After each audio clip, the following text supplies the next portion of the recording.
Hello guys, ఈరోజు అయితే nomination day.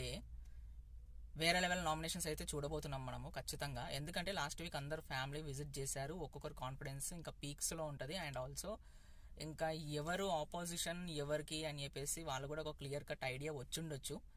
ఇంకా చూడాలి ఈరోజు నామినేషన్స్ ఎలా ఉంటాయో. అండ్ నామినేషన్స్ కూడా ఇప్పుడు 2 టైప్స్ అయ్యింది కదా. అంటే మనకి నిన్న చూపించింది ప్రోమోలో ఒకటి సీక్రెట్, ఇంకోటేమో ఓపెన్ నామినేషన్స్.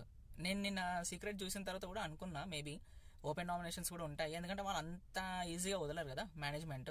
వాళ్ళకి అరుచుకోవడాలు, కొట్టుకోవడాలు ఇవన్నీ ఖచ్చితంగా కావాలి కదా టీఆర్పీ కావాలంటే. ఇప్పుడు చూసుకుంటే మనము ఫస్ట్ డెమాన్ గారు నామినేషన్ ఏంటంటే సీక్రెట్ది కళ్యాణ్ చేశారు, ఓపెన్ నామినేషన్ ఇమాన్యుయల్ చేశారు. అండ్ కళ్యాణ్ గారు డెమాన్ ఏమో ఓపెన్ నామినేషన్ అండ్ సీక్రెట్ వచ్చేసి సుమన్ గారిది. అండ్ నెక్స్ట్ ఇమాన్యుయల్ వచ్చేసి open nomination demon, next secret nomination వచ్చేసి తనుజ. నెక్స్ట్ ఇది చాలా బాగుంటుంది.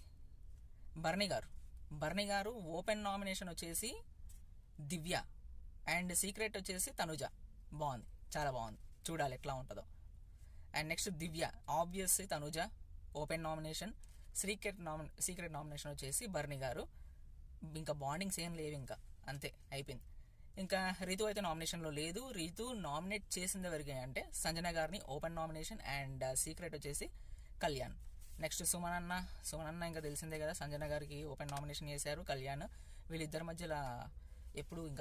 మధ్యలో చేస్తుంటాడు, ఎందుకో అర్థం కాదు. మేబీ ఆయన ప్లాన్ ఏంటో తెలియదు కానీ మ్యాక్సిమం వీళ్ళ ఇద్దరి మధ్యలోనే స్ట్రక్ అయిపోతూ ఉంటాడు అనమాట. వీళ్ళిద్దరిని దాటుకొని వేరే వాళ్ళ నామినేషన్ చేస్తే కనీసం చూసే వాళ్ళకి కూడా బాగుంటుంది. సో చూడాలి ఏమైద్దో. అండ్ నెక్స్ట్ ఆల్మోస్ట్ అందరికీ చెప్పేశాను కదా, అంతే.